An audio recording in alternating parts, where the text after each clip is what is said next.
संक्षिप्त महाभारत के शांति पर्व में नारद जी का अनेकों नामों के द्वारा भगवान जी की स्तुति करना। भीष्म जी कहते हैं, युधिष्ठिर, मैंने श्वेतद्वीप निवासी पुरुषों की स्थिति का वर्णन किया। अब देवर्षि नारद जी जिस प्रकार श्वेतद्वीप में गए उस प्रसंग को सुना रहा हूँ। ध्यान देकर सुनो। उस महान द्वीप में पहुंचकर देवर्षि नारद जी ने जब वहाँ के चंद्रमा के समान कांतिमान पुरुषों को देखा तो मस्तक झुकाकर प्रणाम किया और मन ही मन उनकी पूजा की। तत्पश्चात श्वेतद्वीपवासी पुरुषों ने भी नारद जी का सत्कार किया। फिर वे भगवान जी के दर्शन की इच्छा से उनके नाम का जप करने लगे और कठोर नियमों का पालन करते हुए वहाँ रहने लगे। नारद जी ने वहाँ अपनी दोनों बाहें ऊपर उठाकर एकाग्रचित्त होकर निर्गुण सगुण रूप विश्व आत्मा भगवान नारायण की इस प्रकार स्तुति करी। देव देवेश्वर, आपको नमस्कार है। आप निष्क्रिय, निर्गुण और समस्त जगत के साक्षी हैं। क्षेत्रज्ञ, पुरुषोत्तम अर्थात क्षर अक्षर पुरुषों से उत्तम, अनंत पुरुष, महापुरुष, पुरुषोत्तम अर्थात परमात्मा, निर्गुण, प्रधान, अमृत, अमृताख्य, अनंताख्य, व्योम, सनातन, सद, सत, अव्यक्त, व्यक्त, अव्यक्त, ऋत, धामा, अग्निदेव, वसुप्रद, प्रजापति, सुप्रजापति, वंशपति, महाप्रजापति, ऊर्जस्वपति, वाचस्पति, जगतपति, मनस्पति, दिवसपति, मरुतपति, सलीलपति, पृथ्वीपति, दीवपति, पूर्णनिवास, महाप्रलय के समय जगत के आधार रूप, गुह, ब्रह्म पुरोहित, ब्रह्मकायिक, महाराजिक, चातुर महाराजिक, भासुर अर्थात प्रकाशमान, महाभासुर, सप्त महाभाग, याम्य, महायाम्य, संज्ञा संज्ञ, तुषित, महातुषित, परमर्दन अर्थात मृत्यु रूप, परिनिर्मित, अपरिनिर्मित, वशवर्ती, अपरिनिंदित, अपरिमित अर्थात अनंत, वशवर्ती, अवशवर्ती, यज्ञ, महायज्ञ, यज्ञ संभव, यज्ञ योनि, यज्ञ गर्भ, यज्ञ हृदय, यज्ञ स्तुति, यज्ञ भाग हर, पंचयज्ञ, पंचयज्ञ काल कर्तप्रवृत्ति अर्थात अहोरात्र, मास, ऋतु, अयन और संवत्सर रूप काल के स्वामी, पांचरात्रिक, वैकुंठ, अपराजित, मानसिक, नामांसिक अर्थात संपूर्ण नामों के नामी, परस्वामी अर्थात परमेश्वर, सुस्त्रात, हंस, परमहंस, महाहंस, परम याज्ञिक, सांख्योग, सांख्य मूर्ति, अमृतेश्य, हिरण्येश्य, देवेश्य, कुशेश्य, ब्रह्मेश्य, पद्मेश्य, विश्वेश्वर और विश्वक्सेन आदि आप ही के नाम हैं। आप ही जगत वंद्य अर्थात जगत में ओतप्रोत तथा जगत की प्रकृति हैं। अग्नि आपका मुख है। आप ही वड़वा नल आहुति, सारथी, वशटकार, ओमकार, तप, मन, चंद्रमा, नेत्र, आज्य अर्थात घृत, सूर्य, दिग्गज, दिग्भानु, दिशाओं को प्रकाशित करने वाले, विदग भानु, कोनों को प्रकाशित करने वाले तथा हयग्रीव हैं। आप प्रथम 300 पर्ण मंत्र, ब्राह्मण आदि वर्णों को धारण करने वाले तथा पंचाग्नि रूप हैं। नाचिकेत नाम से प्रसिद्ध त्रिविध अग्नि भी आप ही हैं। आप शिक्षा, कल्प, व्याकरण, छंद, निरोक्त और ज्योतिष नामक 6 अंगों के भंडार हैं। प्राग ज्योतिष, ज्येष्ठ सामक, सामिक व्रतधारी, अथर्वशिरा, पंच महाकल्प, फैनप आचार्य, बालखिल्य, वैखानस, पूर्ण योग, पूर्ण विचार, युग आदि, युग मध्य, युगांत, अखंडल अर्थात इंद्र, प्राचीन गर्भ, कौशिक, पृष्ठुत, पुरोहुत, विश्वकृत अर्थात विश्वकर्मा, विश्वरूप, अनंत गति, अनंत भोग, अनंत अनादि, अमध्य, अव्यक्त मध्य, अव्यक्त निधन, व्रतावास अर्थात व्रत के आश्रय, समुद्रवासी, यशोवास अर्थात यश के निवास, तपोवास अर्थात तप के अधिष्ठान, दमामास अर्थात संयम के आधार, लक्ष्मी निवास, विद्यावास, कीर्त्यावास, श्रीवास, सर्ववास अर्थात सब के निवास स्थान, वासुदेव, सरछंदक अर्थात सबकी इच्छा पूर्ण करने वाले, हरि है, हरिमेध अर्थात यज्ञ, महायज्ञ भागहर, वरप्रद, सुखप्रद, धनप्रद, हरिमेध अर्थात भगवत भक्त, यम, नियम, महानियम, कृच्छ्र, अतिकृच्छ्र, महाकृच्छ्र, सर्वकृच्छ्र, नियमधार, निवृत्त ब्रह्म अर्थात ब्रह्म रहित, प्रवचनगत, व्याख्यान प्रायण, प्रश्नी गर्भवृत्त, परवृत्त वेद क्रिय अर्थात वैदिक कर्मों के प्रवर्तक, आज, सर्वगति, सर्वदर्शी, अग्राह्य, अचल, महाविभूति, महात्म शरीर, पवित्र, महापवित्र, हिरण्य में, बृहद, अप्रतकर्य, अविज्ञेय, ब्रह्मापत्य, प्रजा की सृष्टि करने वाले, प्रजा का अंत करने वाले, महामायाधारी, चित्रशिखंडी, वरद, पुरोडाश ग्रहण करने वाले, गताध्वर अर्थात समाप्त यज्ञ, छिन्न तृष्ण अर्थात तृष्णा रहित, छिन्न संशय, सर्वतोव्रत अर्थात सर्वव्यापक, निवृत्त रूप, ब्राह्मण रूप, ब्राह्मण प्रिय, विश्वमूर्ति, महामूर्ति बांधव, भक्तवत्सल तथा ब्रह्मण्य देव आदि नामों से पुकारे जाने वाले परमेश्वर आपको नमस्कार है। मैं आपका भक्त हूँ और आपके दर्शन की इच्छा से यहाँ उपस्थित हुआ हूँ। एकांत में दर्शन देने वाले आप परमात्मा को बारंबार नमस्कार है। भीष्म जी कहते हैं, इस प्रकार गोह तथा सत्य नामों से जब नारद जी ने भगवान जी की स्तुति की तो उन्होंने विश्व रूप धारण करके उन्हें दर्शन दिया। उनके श्री विग्रह का कुछ भाग चंद्रमा से भी अधिक निर्मल और कुछ भाग चंद्रमा से विलक्षण था। कोई अंग अग्नि के समान दैदीप्यमान और कोई नक्षत्रों के समान जाजल्यमान था। शीर का कोई स्थान तोते के पांख के रंग का, कोई स्फटिक मणि के समान, कोई कज्जल राशि के समान, कोई स्थान सोने के रंग का, कोई मूंगे के समान और कोई श्वेत वर्ण का था।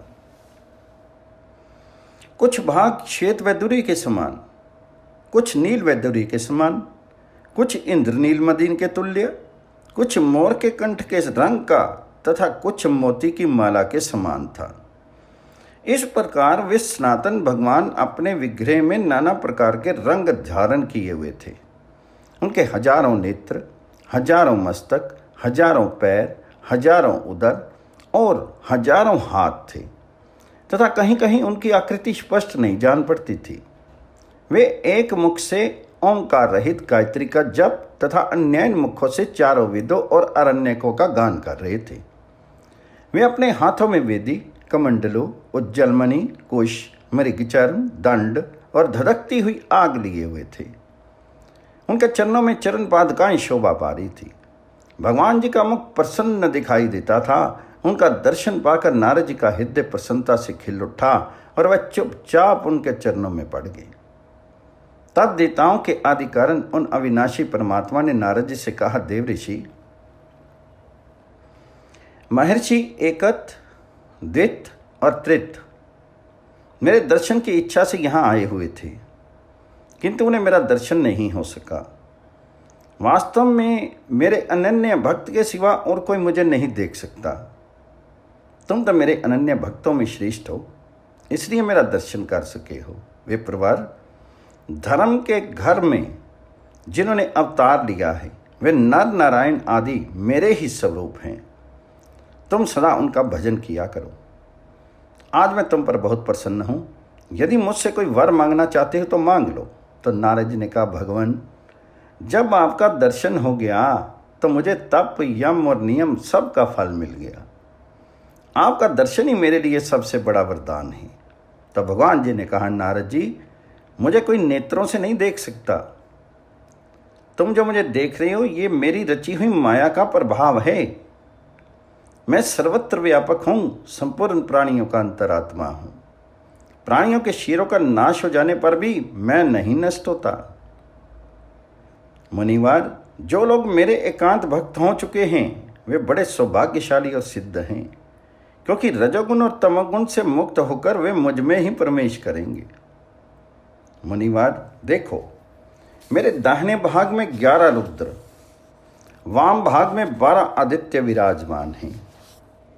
मेरे अग्रभाग में 8 वसु और पृष्ठ भाग में दोनों अश्विनी कुमार स्थित हैं। ये देखो, संपूर्ण प्रजापति, 7 ऋषि, वेद, यज्ञ, अमृत, औषधि तथा नाना प्रकार के यम नियम भी मेरे शरीर में मूर्तिमान दिखाई देते हैं। 8 प्रकार के ऐश्वर्य भी यहाँ साकार रूप में प्रकट हैं। श्री, लक्ष्मी, कीर्ति, पृथ्वी तथा वेद माता सरस्वती देवी भी मेरे भीतर विराजमान हैं। उनका दर्शन करो।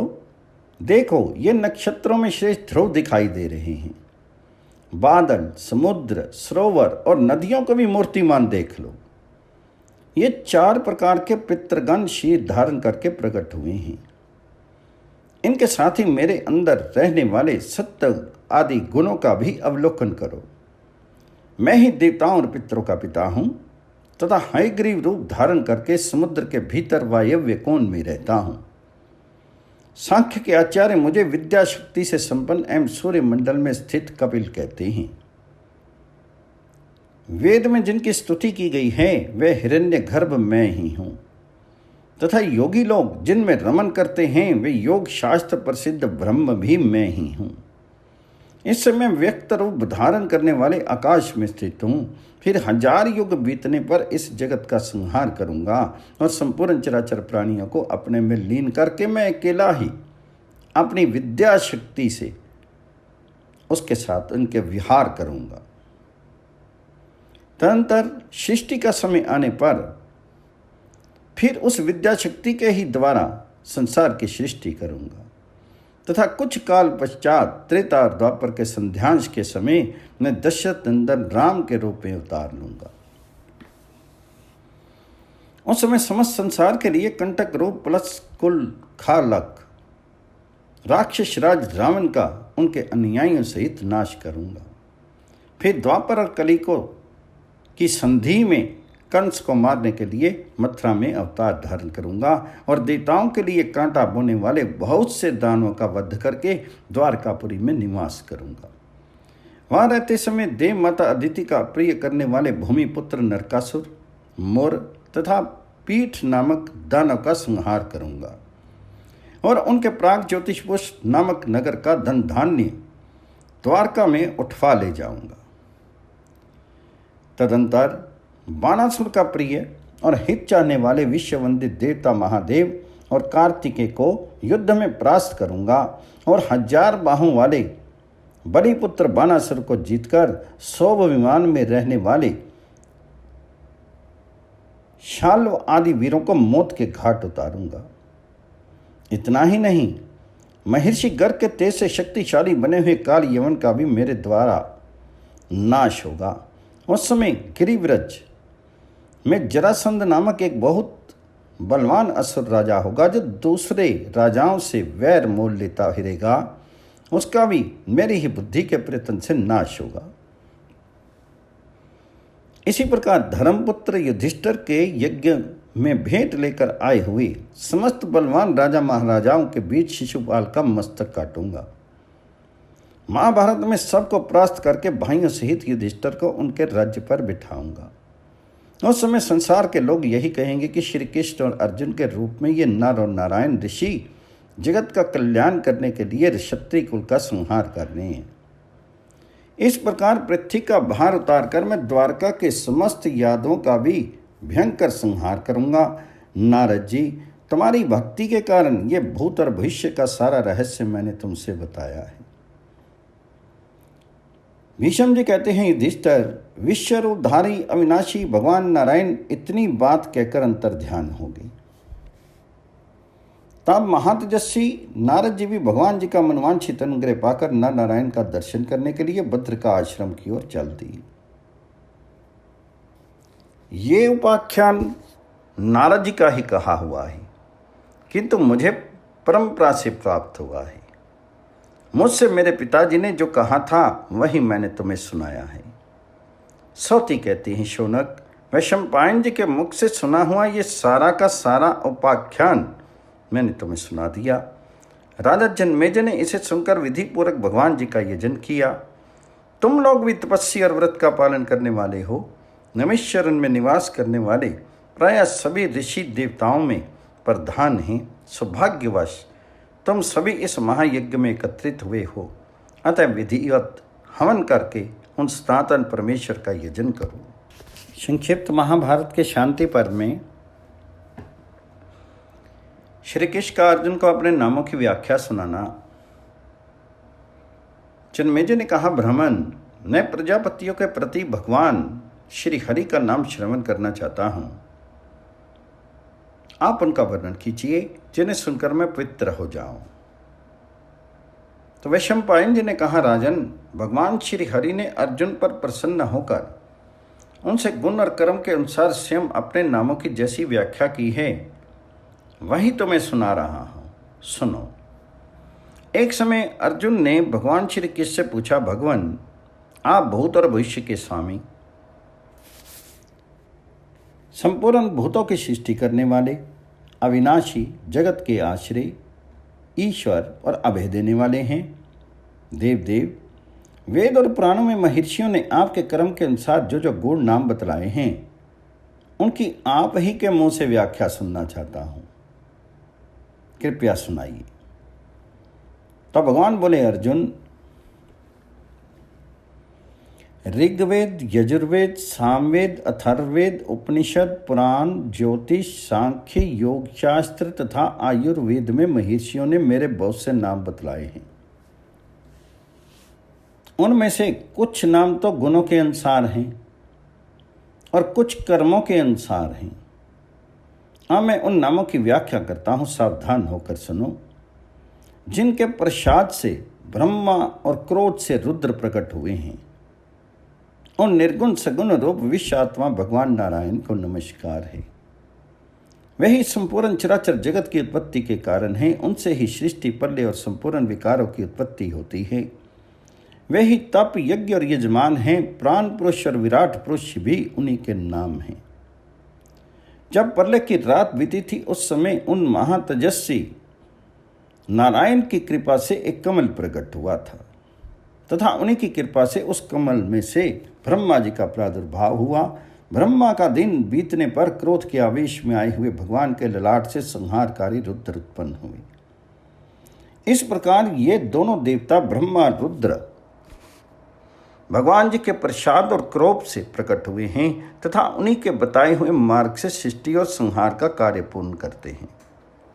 समस्त प्राणियों को वर देने वाले ये दोनों देव सृष्टि और प्रलय के निमित्त मात्र हैं। वास्तव में तो वह सब कुछ नारायण की इच्छा से ही होता है। इनमें से संहारकारी रुद्र के कपर्दी अर्थात जटाजूटधारी, जटिल, मुंड, शमशान ग्रह का सेवन करने वाले, कठोर व्रत का पालन करने वाले, रुद्र, योगी, परम दारुण, दक्ष, यज्ञ विध्वंस करने वाले तथा भाग देवता की आंख फोड़ने वाले आदि कई नाम हैं। पांडुनंदन, ये भगवान रुद्र भी नारायण के ही स्वरूप हैं। इन देव महेश्वर की पूजा करने से भगवान नारायण की भी पूजा हो जाती है। मैं संपूर्ण जगत का आत्मा हूं, इसलिए मैं पहले अपने आत्मा रूप रुद्र की ही पूजा करता हूं। यदि मैं वरदाता भगवान शिव की पूजा नहीं करूं तो दूसरा कोई भी उन आत्म रूप शंकर का पूजन नहीं करेगा, क्योंकि मेरे कार्य को ही आदर्श मानकर सब लोग उसका अनुसरण करते हैं। जो रुद्र को जानता है वह मुझे जानता है, जो उनका भजन करता है मेरा भी भजन करता है। रुद्र और नारायण की एक ही सत्ता है। जो दो स्वरूप धारण करके संसार में विचर रही है। मुझे रुद्र के सिवा दूसरा कोई वर देने में समर्थ नहीं है। ये सोचकर ही मैंने पुत्र प्राप्ति के लिए अपने आत्मा रूप भगवान रुद्र की आराधना की थी। ब्रह्मा, रुद्र, इंद्र आदि देवता और ऋषि भी भगवान नारायण की पूजा करते हैं। भूत, भविष्य और वर्तमान तीनों कालों में जो प्राणी रहते हैं, उन सब के नेता और सेव्य भगवान विष्णु ही हैं। वे सदा सबकी पूजा के योग्य हैं। अर्जुन, तुम हव्य कव्य को स्वीकार करने तथा सबको शरण देने वाले उन भगवान को सदा नमस्कार किया करो। 4 प्रकार के मनुष्य मेरे भक्त होते हैं, ये बात तुम सुन चुके हो। उनमें से जो मेरे अनन्य भक्त हैं, मेरे सिवा किसी दूसरे देवता का भजन नहीं करते, वे ही श्रेष्ठ हैं। मैं ही उनकी परम गति हूँ। वे कर्म करते हुए भी फल की इच्छा नहीं रखते। शेष 3 प्रकार के जो भक्त हैं, उन्हें मैं फल की कामना वाला ही मानता हूँ, और फल की कामना वालों को नीचे गिरना पड़ता है। किंतु जो कामना का त्याग करने वाले ज्ञानी भक्त हैं, उन्हें सर्वोत्तम फल की प्राप्ति होती है। ज्ञानी पुरुष ब्रह्मा, शिव तथा दूसरे देवताओं की सेवा करते हुए भी अंत में मुझे ही प्राप्त होते हैं। अर्जुन, ये मैंने तुमसे भक्तों का अंतर बतलाया है। तुम और मैं दोनों नर नारायण ऋषि हैं, और पृथ्वी का भार उतारने के लिए हमने मनुष्य शरीर में प्रवेश किया है।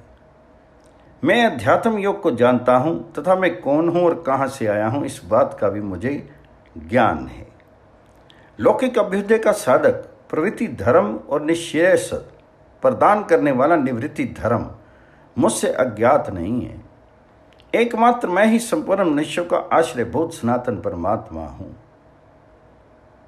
नार से उत्पन्न होने के कारण जल को नार कहते हैं। वह नार जल पहले मेरा अयन अर्थात निवास स्थान था, इसलिए मैं नारायण कहलाता हूँ।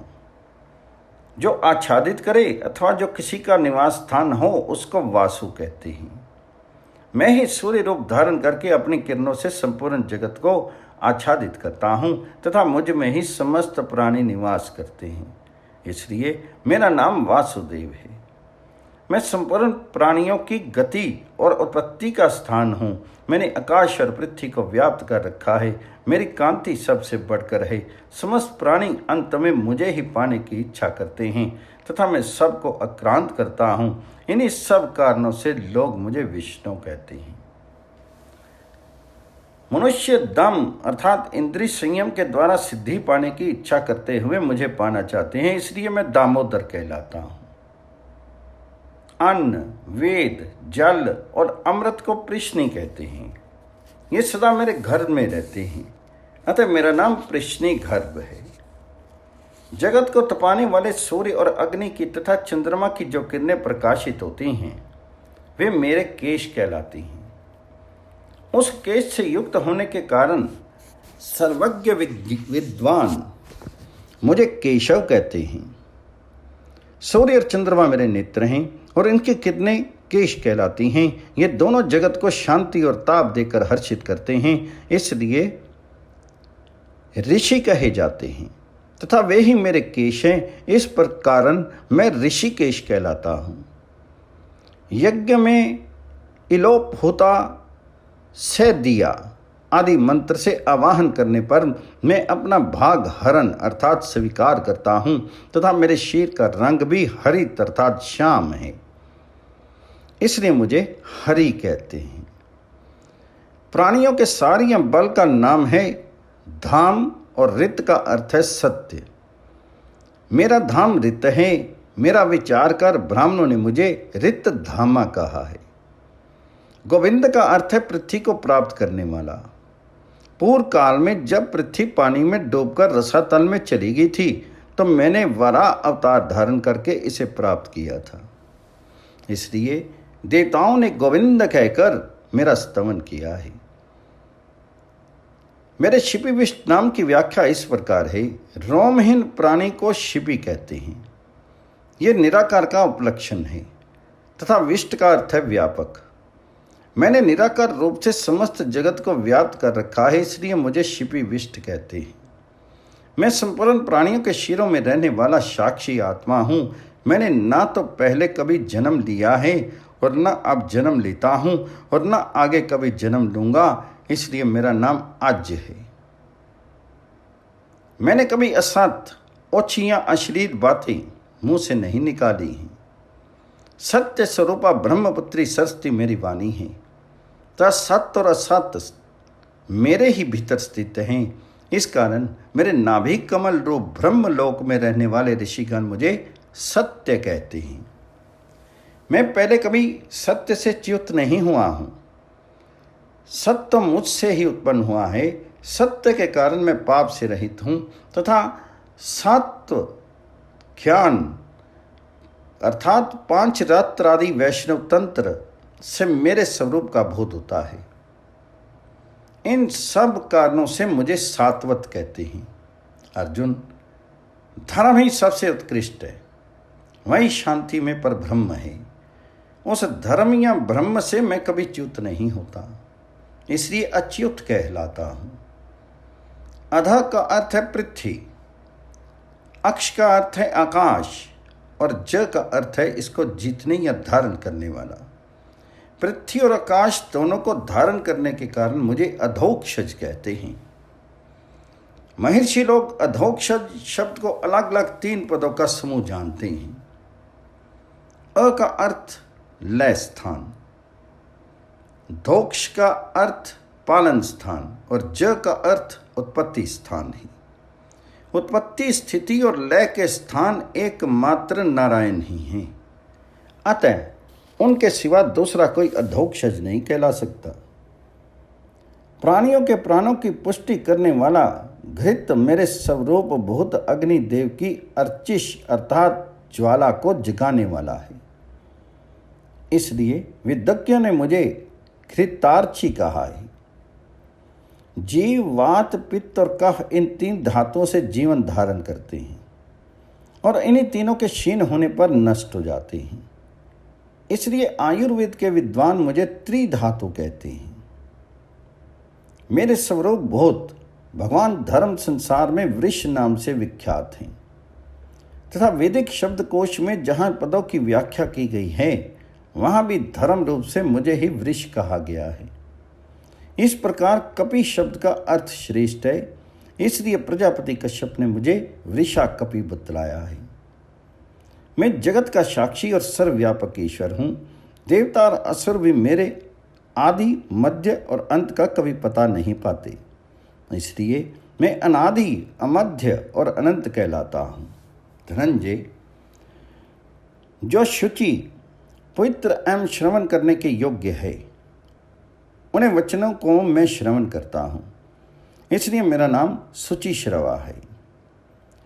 पूर्व काल में मैंने एक सिंह वाले वराह का रूप धारण करके इस पृथ्वी को पानी से निकाला था, अतः मेरा एक श्रृंग नाम हुआ।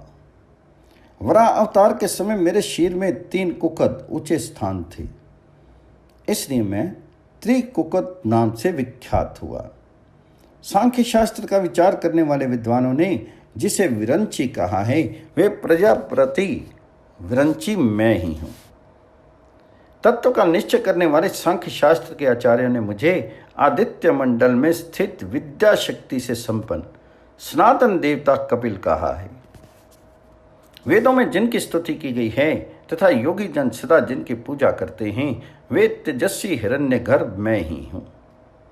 वेद के विद्वान मुझे ही 21,000 ऋचाओं से युक्त ऋग्वेद और 1,000 शाखाओं वाला सामवेद कहते हैं। अरण्यकों में ब्राह्मण लोग मेरा ही गान करते हैं। वे मेरे परम भक्त दुर्लभ हैं, जिनमें 101 शाखाएं मौजूद हैं। उस यजुर्वेद में भी मेरा ही गान किया गया है। अथर्ववेद के विद्वान मुझे ही अभिचारिक प्रयोगों से युक्त महाकल्पात्मक अथर्ववेद मानते हैं। वेदों में जो भिन्न भिन्न शाखाएं हैं, उन शाखाओं में जितने गीत हैं तथा उन गीतों में स्वर और वर्ण के उच्चारण करने की जितनी रीतियां हैं, उन सब को मेरी ही बनाई हुई समझो। मैं ही वरदाता खैगरी हूँ। प्राचीन काल में मैं धर्म के पुत्र रूप से अवतीर्ण हुआ था, इसलिए धर्मज्ञ कहलाता हूँ।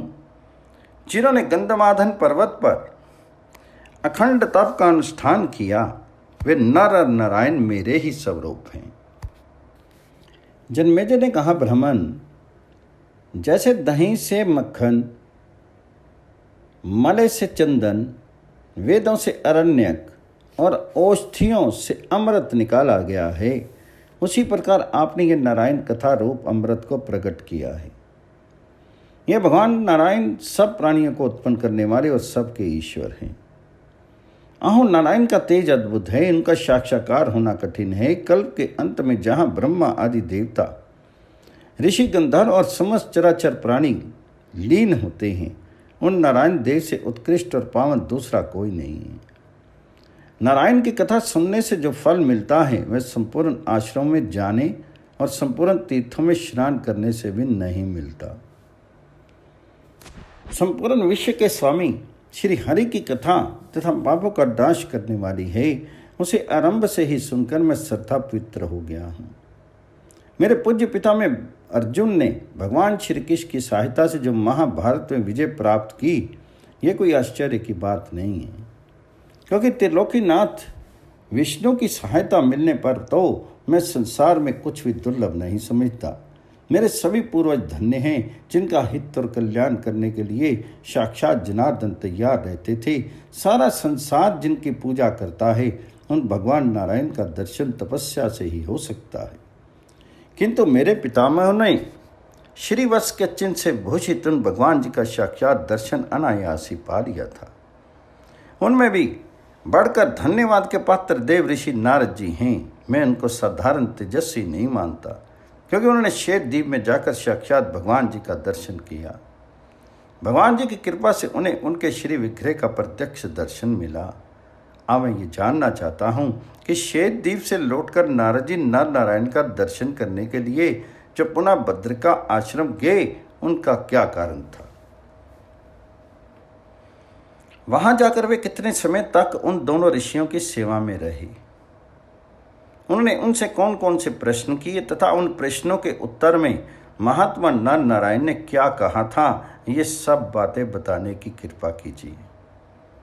तो वे शंपायन जी ने कहा, राजन, मैं पहले अमित तेजस्वी भगवान व्यास को नमस्कार करता हूँ, जिनकी कृपा से मुझे ये नारायण की कथा कहने का सौभाग्य प्राप्त हुआ है।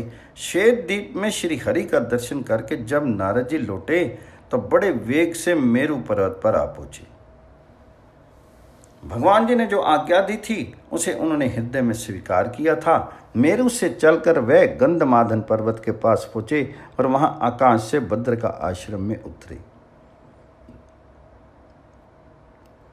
फिर निकट जाकर उन्होंने पुरातन ऋषि नर नारायण का दर्शन किया, जो महान व्रत का पालन करते हुए तपस्या में संलग्न थे। उस समय वे सब लोगों को प्रकाशित करने वाले सूर्य से भी अधिक तेजस्वी दिखाई पड़ते थे।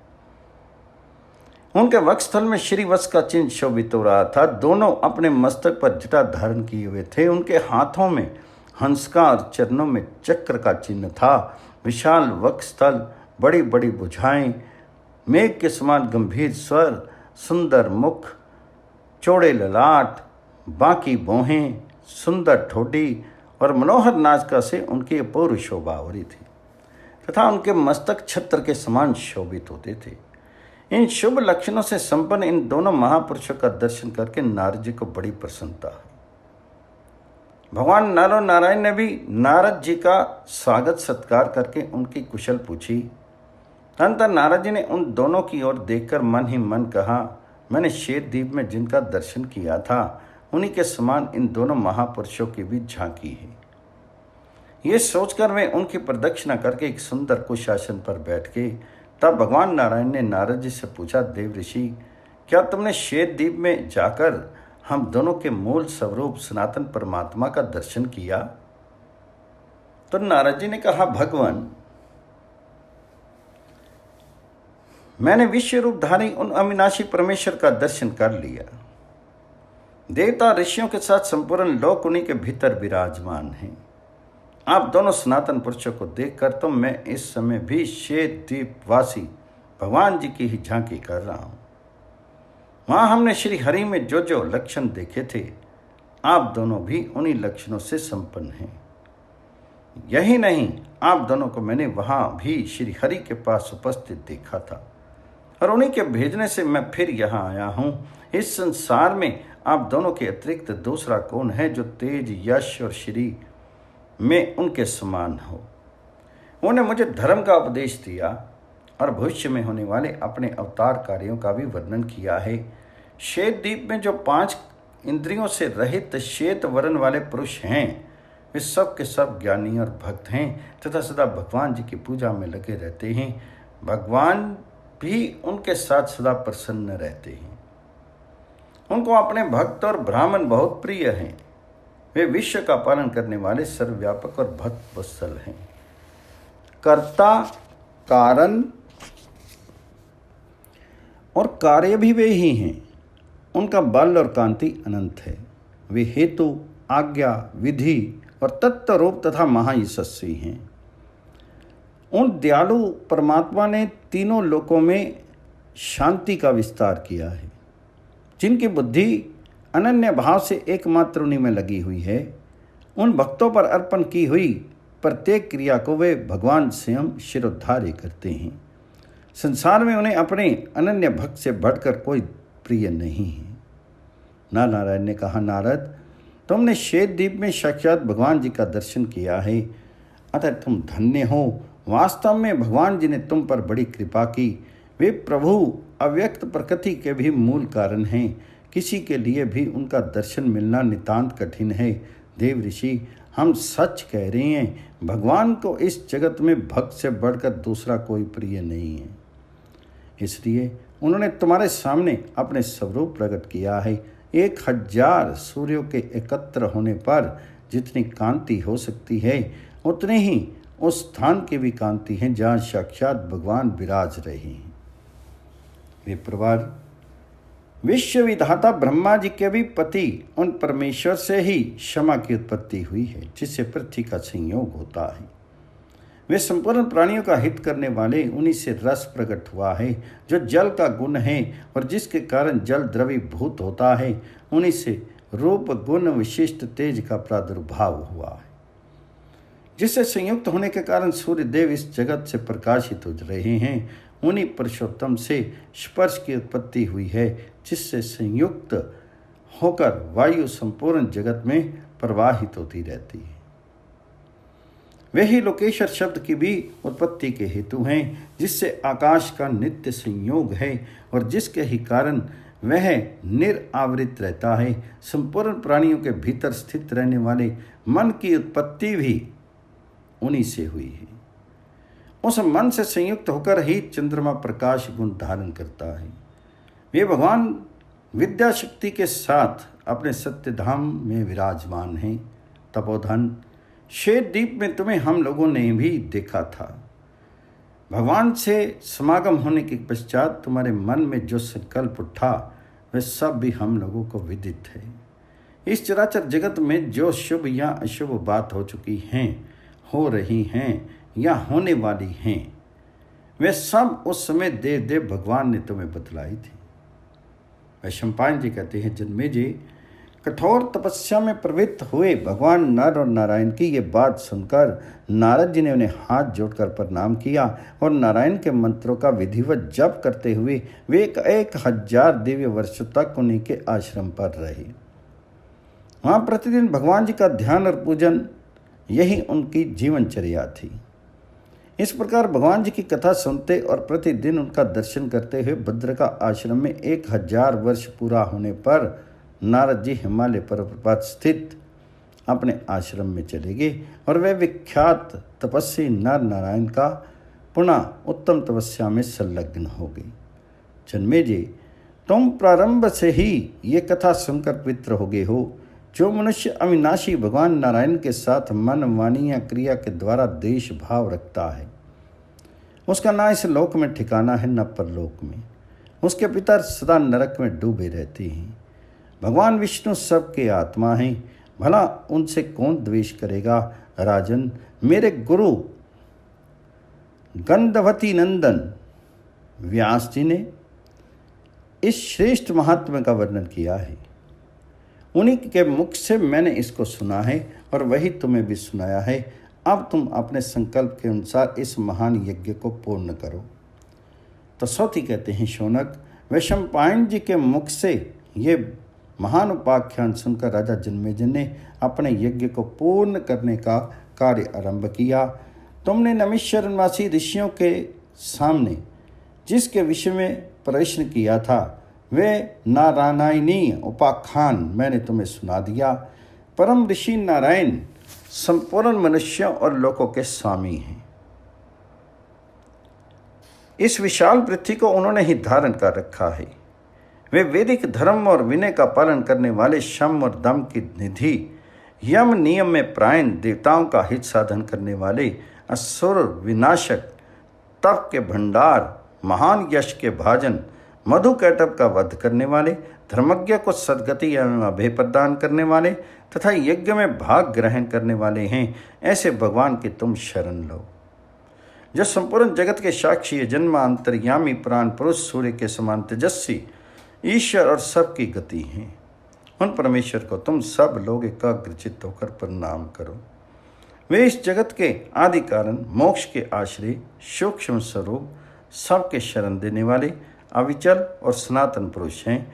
अपने मन को वश में रखने वाले सांख्य योगी उन्हीं को बुद्धि के द्वारा प्राप्त करते हैं।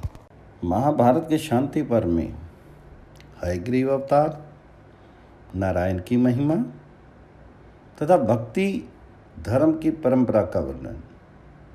शौनक ने पूछा, भगवान, हमने परमेश्वर के महात्मा को सुना तथा उन्होंने धर्म के घर में जो नर नारायण को अवतार धारण किया था वह बात भी मालूम हुई।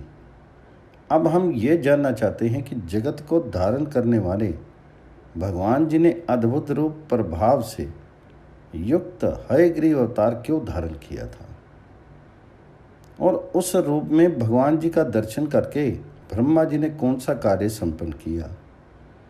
तो सौती ने कहा, शौनक, भगवान जी के हयग्रीव अवतार की चर्चा सुनकर राजा जन्मेजय को भी तुम्हारे ही तरह संदेह हुआ था।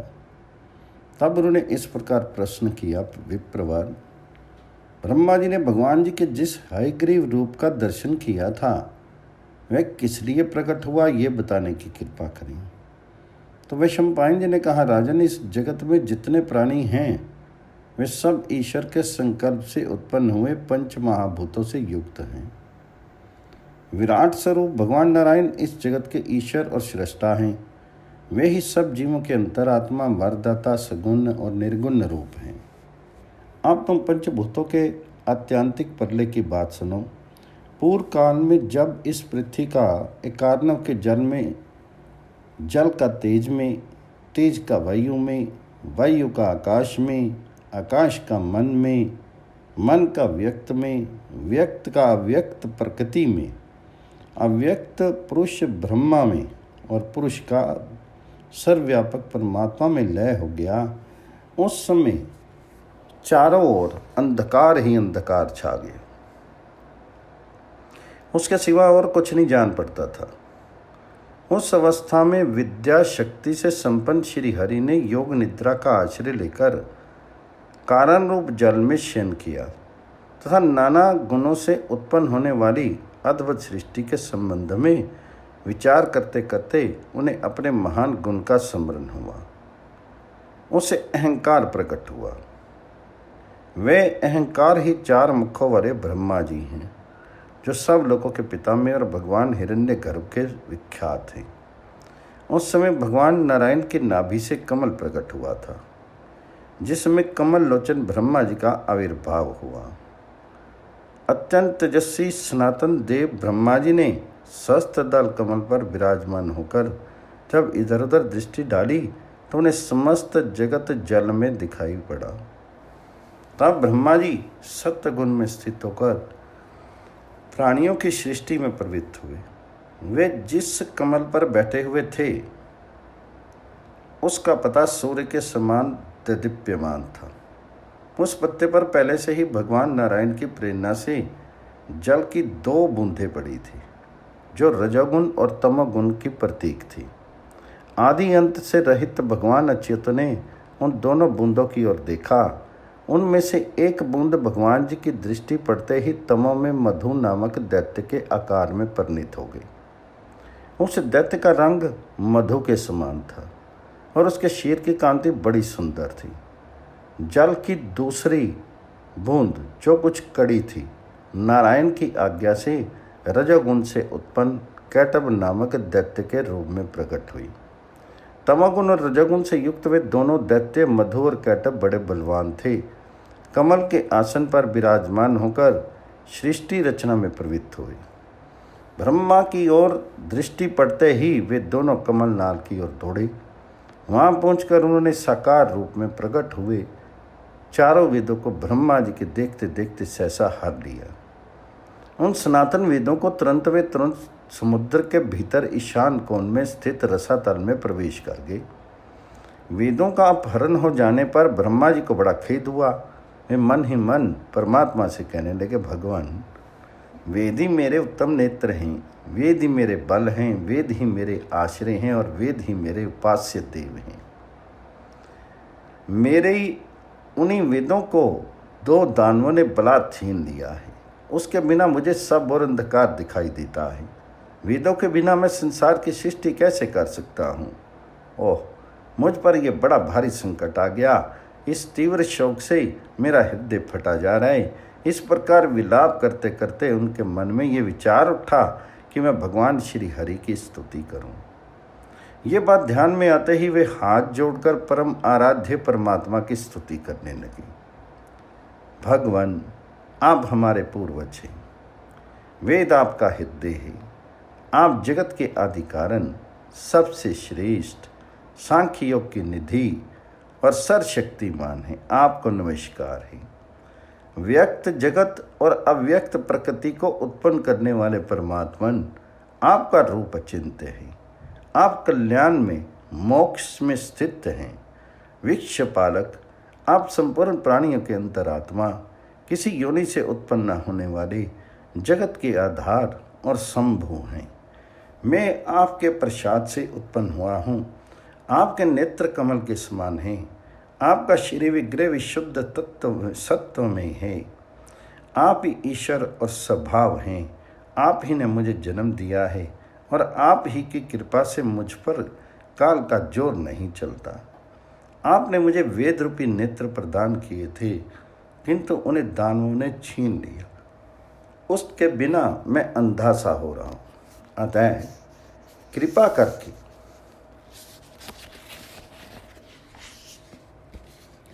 पुनः उन्हें वापस ला दीजिए, क्योंकि मैं आपका प्रिय भक्त हूँ और आप मेरे प्रीतम स्वामी हैं। ब्रह्मा जी के इस प्रकार स्तुति करने पर सर्वव्यापक भगवान नारायण योग निद्रा का त्याग करके वेदों का उद्धार करने को तैयार हो गए। उन्हें अपने ऐश्वर्य के द्वारा दूसरा शीर धारण किया, जो चंद्रमा के समान कांतिमान था। उसका मस्तक घोड़े के मस्तक के समान श्वेतवर्ण और वेदों का आश्रय था। उनकी नासिका भी बड़ी सुंदर थी। नक्षत्र और ताराओं से युक्त स्वर्ग उनका सिर था। सूर्य की किरणों के समान चमकीले बड़े बड़े बाल थे। आकाश और पाताल उनके कान थे और समस्त भूतों को धारण करने वाली पृथ्वी ललाट थी। इसी प्रकार गंगा और सरस्वती उनका नितंब, महान समुद्र उनकी भौहें, सूर्य और चंद्रमा नेत्र, संध्या नासिका, ओमकार संस्कार, बिजली जीभ, सोमपान करने वाले पितर दांत, गोलोक और ब्रह्मलोक होठ और कालरात्रि उनकी ग्रीवा थी। इस प्रकार अनेक मूर्तियों से आवृत है ग्रीव का रूप धारण करके वे जगदीश्वर वहाँ से अंतर ध्यान हो गए और रसातल में प्रवेश करके परम योग का आश्रय लेकर शिक्षा के नियम के अनुसार उदात्त आदि स्वर से युक्त सामवेद का गान करने लगे। नाद और स्वर से विशिष्ट सामगान की वे मधुर ध्वनि रसातल में सब ओर फैल गई, जो सब प्राणियों का हित साधन करने वाली थी। दोनों असुरों ने जब वह शब्द सुना तो वेदों को बंधन से बांधकर रसातल में एक ओर फेंक दिया और स्वयं जिधर से वह ध्वनि आ रही थी उसी ओर दौड़े। इसी बीच में भगवान हयग्रीव ने उस स्थान पर पहुंचकर रसातल में पड़े हुए संपूर्ण वेदों को अपने अधिकार में कर लिया और उन्हें लाकर पुनः ब्रह्मा जी को सौंप दिया। इसके बाद वह अपने पूर्ण रूप को धारण करके फिर ज्यों के त्यों सो रही। इधर जब दानवों को शब्द होने के स्थान पर कुछ दिखाई नहीं पड़ा तो वे पुनः बड़े वेग से उस स्थान पर आ पहुंचे जहां वेदों को फेंक आई थी, किंतु वहां भी कुछ हाथ नहीं आया। वह स्थान खाली ही दिखाई दिया। अब वे बलवान दैत्य बड़े जोर से ऊपर की ओर बढ़े और शीघ्र ही रसातल से बाहर निकल आए। ऊपर आकर उन्होंने देखा कि पानी के ऊपर शेषनाग के शैया पर एक चंद्रमा के समान कांतिमान पुरुष सो रहा है। वे विशुद्ध सत्य से संपन्न भगवान ही थे जो योग निद्रा में पोड़े हुए थे।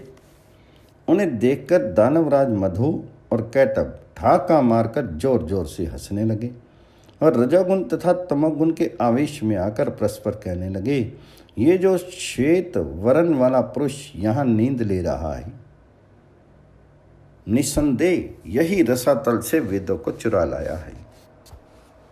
ये किसका पुत्र है, कौन है और क्यों यहाँ सांप के शीर पर सो रहा है। इस प्रकार बातचीत करके उन दोनों ने श्री हरि को जगाया। उन्हें युद्ध के लिए उत्सुक देखकर भगवान पुरुषोत्तम उठकर खड़े हो गए और उन दोनों को की ओर दृष्टि डालकर उन्होंने मन ही मन युद्ध का निश्चय किया। फिर तो युद्ध प्रारंभ हो गया और भगवान मधुसूदन ने ब्रह्मा जी का मान रखने के लिए रजोगुण तथा तमोगुण से प्रभावित हुए उन दैत्यों को मार डाला। इस प्रकार वेदों को वापस लाकर और मधु कैटव को मारकर उन्होंने ब्रह्मा जी का शोक दूर किया। तत्पश्चात वेद से सम्मानित और भगवान जी से सुरक्षित होकर ब्रह्मा जी ने समस्त चराचर जगत की सृष्टि की। भगवान उन्हें लोक रचना की बुद्धि देकर अंतर ध्यान हो गए, जहाँ से आए थे वहीं चले गए। इस प्रकार श्री हरि ने प्रवृत्ति धर्म का प्रचार करने के लिए हयग्रीव रूप धारण किया। उनका ये वरदायक रूप परम प्राचीन और विख्यात है।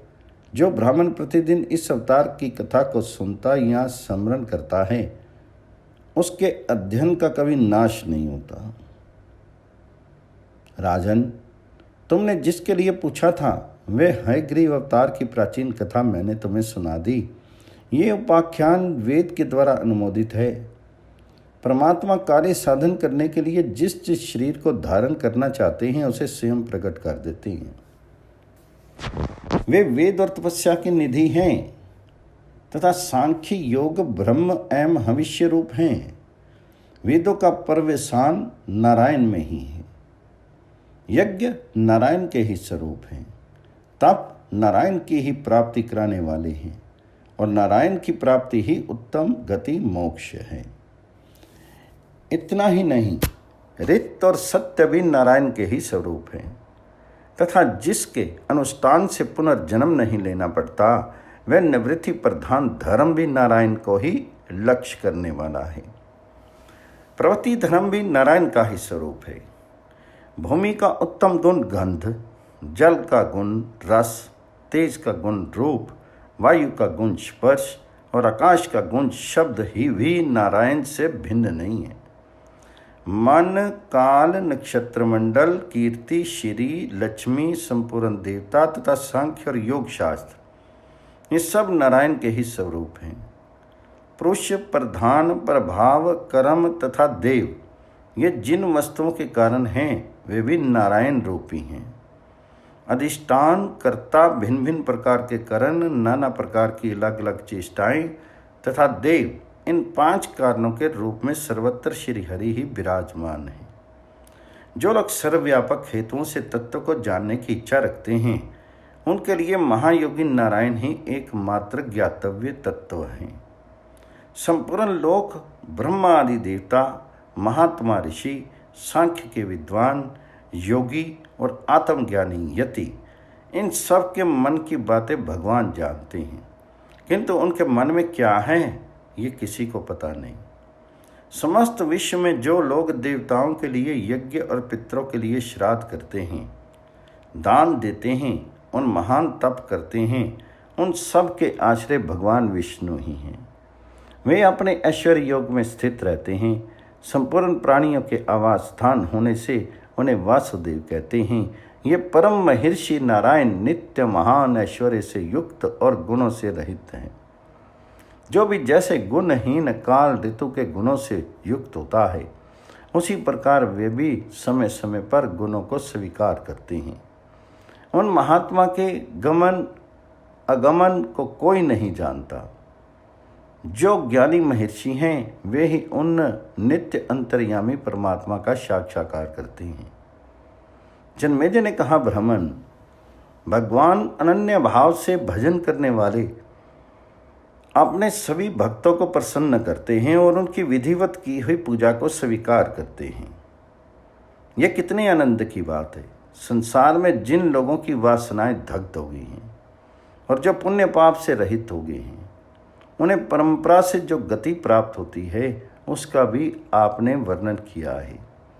किंतु मेरी समझ में जो ब्राह्मण उपनिषदों सहित संपूर्ण वेदों का विधिवत से अध्याय करते हैं तथा जो संन्यास धर्म का पालन करते हैं, इन सब से उत्तम गति उन्हीं को प्राप्त होती है जो भगवान जी के अनन्य भक्त हैं। भगवान, इस भक्ति रूप धर्म का किसने उपदेश किया है? इसका आदि उपदेशक कोई देवता है या ऋषि? एकांत भक्तों की नित्यचर्या क्या है और वह कब से प्रचलित हुई है? मेरे इस संदेह को दूर कीजिए, क्योंकि मुझे इन सब बातों को जानने की बड़ी उत्कंठा है। तो वैशंपायन जी ने कहा, राजन, जिस समय कौरव और पांडवों की सेनाएं युद्ध के लिए कुरुक्षेत्र के मैदान में डटी हुई थी और अर्जुन युद्ध में मनमाने हो रहे थे, उस समय स्वयं भगवान जी ने उन्हें गीता में इस धर्म का उपदेश दिया तथा सृष्टि के आदि में जब भगवान नारायण से ब्रह्मा जी का मानसिक जन्म हुआ, उस समय उन्होंने भी अमित तेजस्वी ब्रह्मा जी को इस धर्म का उपदेश दे करके कहा, तुम युगों के धर्म तथा निष्काम कर्म का विधान करो। ये आदेश देकर वे अज्ञान अंधकार से परे अपने परम धाम को चले गए। तत्पश्चात सबको वर देने वाले लोक पिता में ब्रह्मा जी ने स्थावर जंगम रूप संपूर्ण जगत की रचना की। सृष्टि के प्रारंभ काल में जब अत्यंत उत्तम सत्य युग का आरंभ हुआ था, उस समय ब्रह्मा जी ने दक्ष प्रजापति को उस धर्म का उपदेश किया था। दक्ष ने अपने ज्येष्ठ दौत्र आदित्य को, जो सविता विवस्वान से बड़े थे, ये धर्म बतलाया। उससे विवस्वान ने प्राप्त किया। फिर त्रेता के आरंभ में विश्वास ने मनु को, और मनु ने लोक कल्याण के लिए अपने पुत्र इक्ष्वाकु को उस धर्म का उपदेश दिया। तदंतर इक्ष्वाकु के उपदेश से इसका विश्वव्यापी प्रचार हो गया। जब संसार का प्रलय होगा तो फिर ये धर्म भगवान नारायण में ही लीन हो जाएगा। नारद जी ने साक्षात जगदीश्वर नारायण से रहस्य और संग्रह सहित इस धर्म को प्राप्त किया था। इस प्रकार ये महान धर्म सबसे प्रथम और सनातन है। इसके तत्व को समझना और इसका ठीक ठीक पालन करना कठिन है, तो अभी भगवान जी के भक्त इसे सदा धारण किए रहते हैं। इस धर्म को जानकर क्रिया द्वारा अच्छी तरह पालन करने तथा अहिंसा धर्म में स्थित रहने से भगवान श्री हरि प्रसन्न होते हैं। राजन, मैंने गुरु के प्रसाद से अनन्य भक्तों के धर्म का वर्णन किया है। जिसका अंतःकरण शुद्ध नहीं है, उसके लिए इस धर्म को ठीक ठीक समझना कठिन है। भगवान में एकांत भक्ति रखने वाले मनुष्य प्रायः दुर्लभ हैं। यदि ये संसार भगवान जी के अनन्य भक्त, अहिंसक, आत्मज्ञानी और संपूर्ण प्राणियों के हितकारी मनुष्यों से ही भरा रहे तो सर्वत्र सत्ययुग छा जाए, कहीं भी सकाम कर्म का अनुष्ठान ना हो। इस प्रकार मेरे गुरु भगवान व्यास ने ऋषियों के निकट श्री कृष्ण और भीष्म के सुनते हुए धर्मराज युधिष्ठिर से इस धर्म का उपदेश किया था, और व्यास जी को प्राचीन काल में महातपस्वी नारद जी से ये धर्म प्राप्त हुआ था। नारायण की आराधना में लगे हुए अनन्य भक्त चंद्रमा के समान गौर वर्ण वाले पर ब्रह्म स्वरूप भगवान अच्युत को प्राप्त होते हैं।